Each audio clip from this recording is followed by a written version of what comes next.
Hai, welcome to Artocles.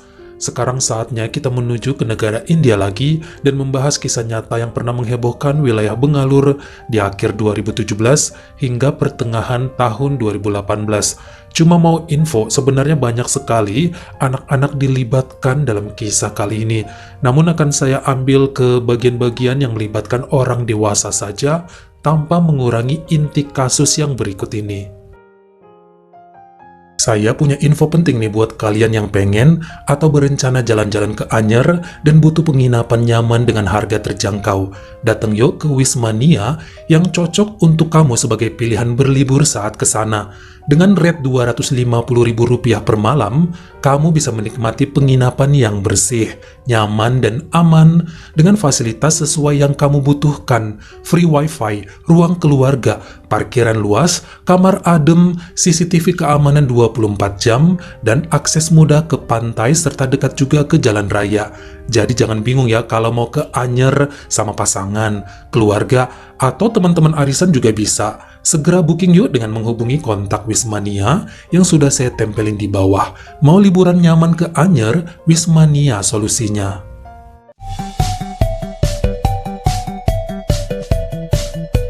Ada sebuah rumah singgah yang dulunya dikelola oleh pemerintah daerah Bengaluru, India, bernama Grace Home, dipergunakan sebagai persinggahan bagi mereka yang merasa tidak punya tempat tinggal dan butuh naungan untuk berlindung dari panas matahari dan siraman hujan sejak tahun 2003. Menjadi salah satu program yang mendapat dana APBD dari pengemis, pemulung, sampai orang kesasar, dan mereka yang gak punya tempat tinggal biasanya ditampung di tempat ini.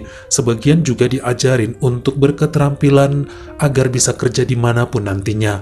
Namun sayang hanya bertahan 2 tahun, kemudian ketahuan banyak pejabat di sana yang menyelewengkan dana hingga persinggahan itu terbengkalai sebab stafnya dipindah tugaskan.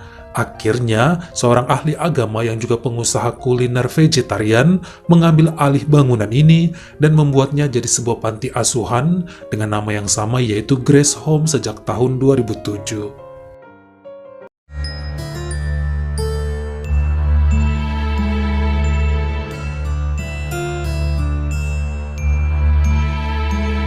Sang pemilik sebenarnya sudah membangun 2 panti asuhan serupa di kota lain, yakni Delhi dan Kolkata. Jadi ini adalah cabang ketiga dan yang paling sederhana. Awalnya memiliki 16 anak asuh yang kemudian berkembang jadi 78 anak di tahun 2015. Saat itu pula, tempat ini dipimpin dan dikelola oleh seorang pria bernama Ranu Vijaya Kumar dengan merangkul beberapa pengajar yang mengelola tempat itu sebagai guru dan ibu asrama. Salah satunya adalah wanita berusia 45 tahun bernama Agni Jagadisan yang merupakan seorang janda dan pernah hampir mengakhiri hidupnya karena rumah tangga yang hancur. Akhirnya gabung di sana sejak 2015 dan semakin dekat dengan anak-anak asuh yang berusia 5-20 tahun. Dulu peraturan di sini hanya menampung bocah-bocah sampai usia 18 tahun aja, sebab setelah lulus SMA, dianggap udah bisa mandiri dan cari kerja di luaran sana. Tapi sejak 2014, peraturan ini dilepas. Bagi siapa aja yang belum bisa mandiri, masih boleh kok tinggal di sana ngebantuin. Bahkan bagi mereka yang sudah kerja, diizinkan tinggal di situ, asalkan mau bayar uang makan serta uang sewa tempat tinggal yang angkanya tidak terlalu besar. Buat info juga bahwa tempat ini berisikan 85% anak laki-laki, sementara untuk perempuan dibangun kamar khusus di bagian belakang bangunan dan biasanya mereka yang urus masakan serta belanja dan dekor ruangan. Sementara anak-anak pria bertanggung jawab atas kebersihan, keamanan, dan pakaian yang harus dicuci bersama. Namun untuk kegiatan belajar dan ibadah biasanya dilakukan berbarengan baik perempuan dan laki-laki.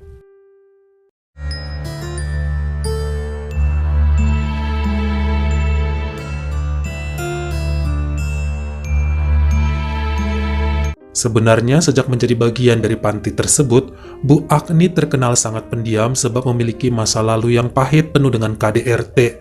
Banyak bocah yang sering menghiburnya dan melakukan pendekatan agar wanita itu tersenyum dan mampu melupakan kehidupan sebelumnya.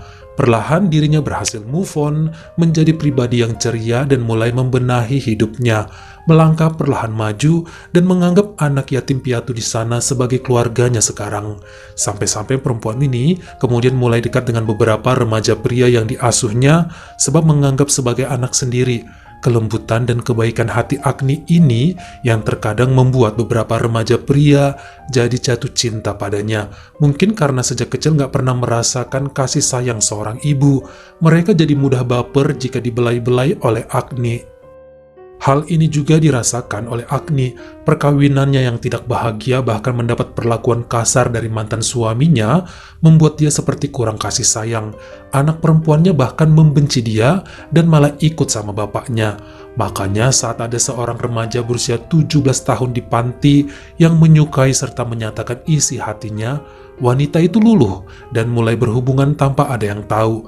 Hal ini berlangsung selama 3 bulanan, sampai seorang pengasuh lainnya yang bernama Malini mengetahui hal tersebut dan memberi peringatan. Tentu saja Agni malu dan memutuskan hubungan diam-diamnya dengan remaja tersebut.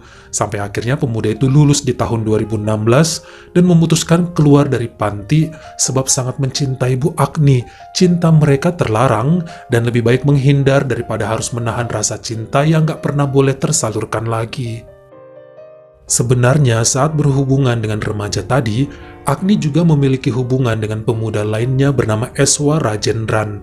Dia berusia 20 tahun kala itu dan sudah bekerja pada sebuah industri pembuatan perlengkapan plastik di pabrik Yoges. Namun pulang kerja masih balik ke panti Grace karena merasa nyaman dengan tempat tersebut. Pernah sih coba nyewa kamar dekat pabriknya, namun rasa kekeluargaan di panti nggak bisa terlupakan. Kehangatan dan makanannya sangat dia kangenin. Makanya walau harus membayar uang makan tiap bulannya, nggak keberatan dan kembali ke tempat tersebut sambil mengajari adik-adik asuh saat weekend atau jika sedang libur kerja. Terkhusus karena dia punya kekasih di sana, yaitu Ibu Agni yang sangat disayangi.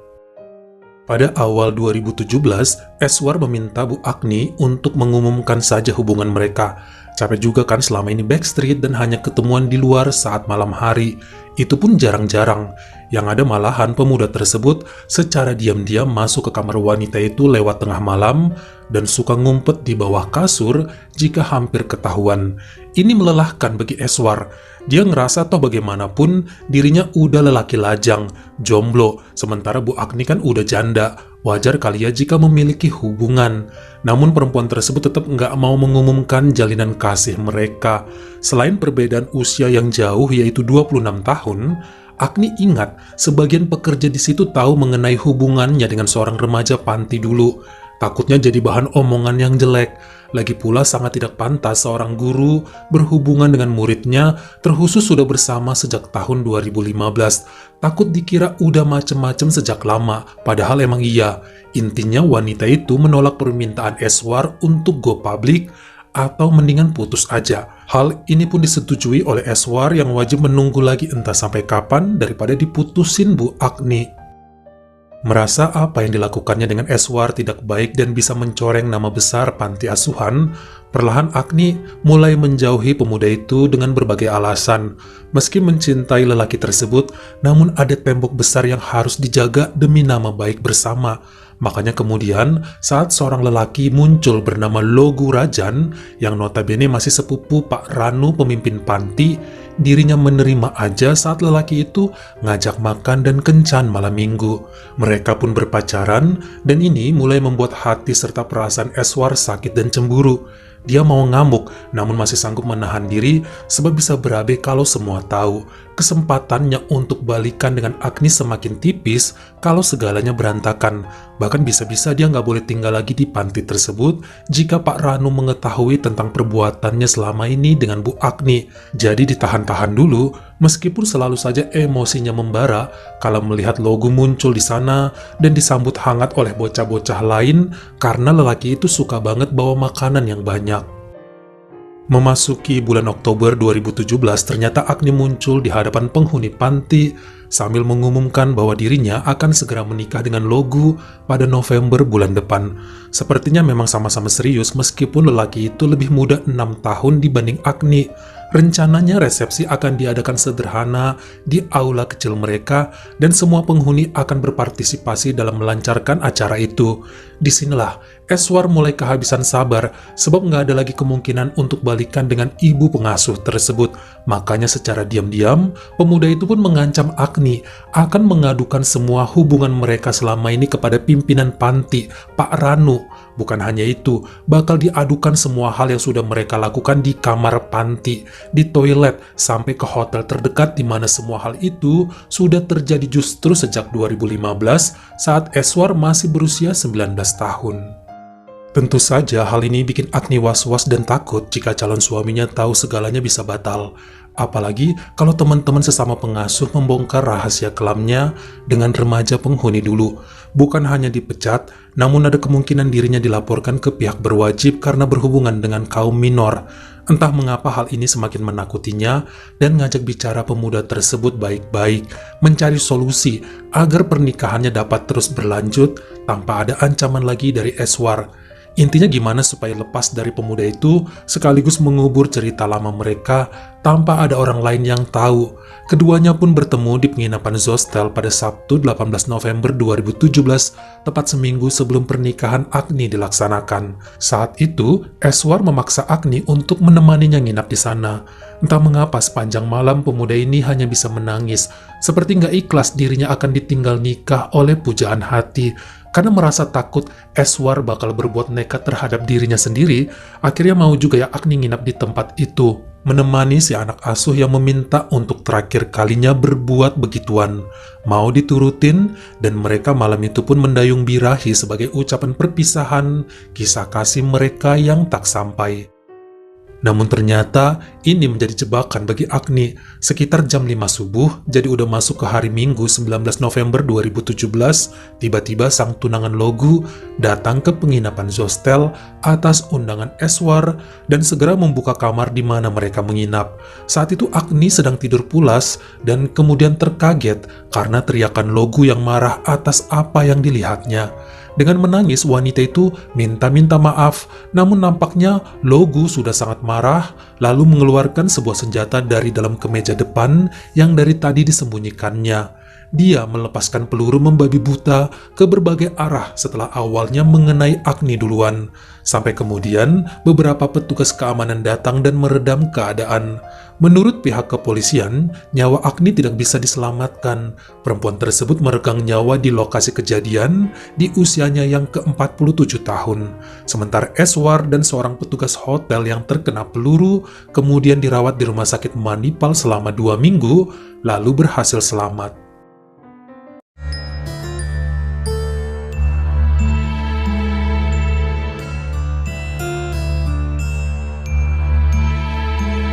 Tentunya peristiwa di penginapan Zostel menjadi pukulan berat bagi Ranu, si pemimpin panti asuhan Grace.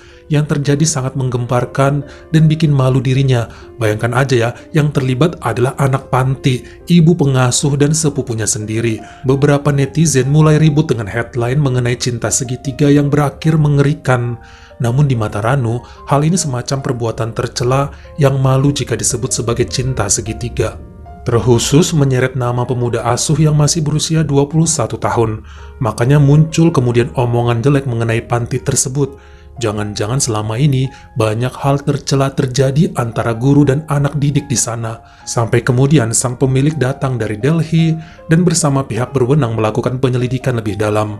Semua ditanyai mengenai kegiatan apa saja yang dilakukan dan bagaimana perlakuan tiap pengasuh terhadap anak-anak, baik laki atau perempuan. Dari kesaksian sang ibu guru Malini, memang diungkap juga tentang hal yang terjadi antara ibu Agni dengan seorang remaja di sana tahun 2014 dulu. Namun dia mengira perbuatan perempuan tersebut hanya sampai di situ aja, karena dirinya kan ngancem bakal mengadukan pada Pak Ranu jika masih macem-macem atau berhubungan dengan anak asuh lainnya. Ternyata belum berubah, malah kini lebih parah dengan menjalin kasih sama Eswar. Pantesan aja pemuda itu nggak mau pindah tempat tinggal meski sudah bekerja dan memilih bayar makan dan sewa di panti supaya bisa lebih dekat dengan Agni. Menurut beberapa pengajar di sana, pada tahun 2016 ternyata Agni pernah melakukan aborsi secara diam-diam, tidak mengaku itu hasil perbuatan siapa. Namun kini mereka curiga bahwa kemungkinan besar Eswar adalah ayah dari janin tersebut. Tapi pemuda itu mengaku tidak pernah tahu tentang kondisi ini sebelumnya. Malam saat kejadian, ternyata Eswar sengaja mengundang Agni ke Zostel buat ngajak ngobrol untuk terakhir kalinya sebelum wanita itu nikah. Namun saat di sana dan berbicara empat mata, pemuda tersebut makin yakin dirinya nggak akan bisa melupakan Agni sampai kapanpun, nggak akan sanggup untuk berpisah, dan sengaja yang ngirim pesan pada Logu dengan mengatakan dirinya sedang tidur dengan wanita itu, supaya Logu marah, ngamuk, dan memutuskan pertunangannya. Ini satu-satunya cara yang ada di pikiran Eswar untuk dapat membatalkan pernikahan keduanya, mengirim foto Agni sedang tidur di sampingnya, hingga membuat Logu naik pitam, membawa senjata api milik pamannya yang mantan polisi, dan mendatangi penginapan Zostel dengan kobaran api cemburu yang sedang membara. Dia berniat menghabisi Agni dan Eswar, terkhusus setelah melihat pemandangan dalam kamar motel itu yang membuat hatinya hancur. Tapi malah dihalangi petugas keamanan yang membuat bidikannya mental kemana-mana. Sang pengacara Akaset yang mewakili Logu mengatakan bahwa tujuan awal kliennya hanya mengkonfirmasi kebenaran kabar dan foto yang dikirim Eswar malam itu. Senjata cumalah untuk berjaga-jaga karena mengira pemuda panti itu mau menyerangnya. Namun kenyataannya semua benar dan Agni malah nangis-nangis di kakinya untuk minta maaf. Ini memicu amarah sebab keadaannya yang tanpa busana membuat perjanjian tentang pernikahan yang akan mereka gelar menjadi ternodai. Itulah yang membuatnya mengeluarkan peluru. Sementara di pengadilan, banyak kesaksian dari Eswar yang dia ungkapkan bagaimana Agni selama ini telah menipu dirinya dengan berbagai janji yang intinya untuk bisa memuaskan wanita itu.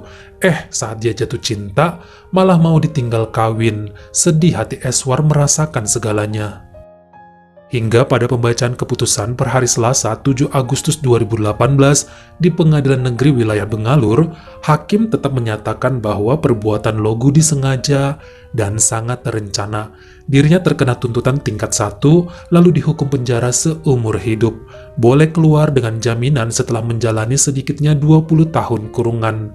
Sementara Eswar juga terkena sanksi perbuatan tercela dan dinyatakan sebagai penyebab kemarahan Logu. Pemuda itu terkena hukuman 5 tahun penjara. Setelah kejadian tersebut, panti Grace ditutup secara permanen dengan pengalihan beberapa anak ke panti yang ada di Delhi. Bagaimana menurut kamu? Apakah seharusnya hukuman bagi Eswar dan Logu tidak seberat itu karena ibu Agni yang justru jadi penyebab segalanya? Kalian komen di bawah. Kalau kalian suka sama video ini, jangan lupa ya klik like serta tombol share-nya.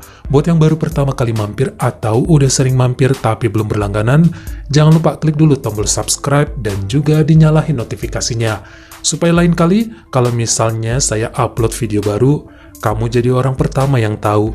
Follow juga Instagram saya jika berkenan di Artokles S-nya 2. Dan jangan lupa untuk nontonin semua video saya yang lainnya. Ingat ya, tetap jaga jari dan juga lidah kita supaya nggak nyakitin hati orang lain. Terima kasih.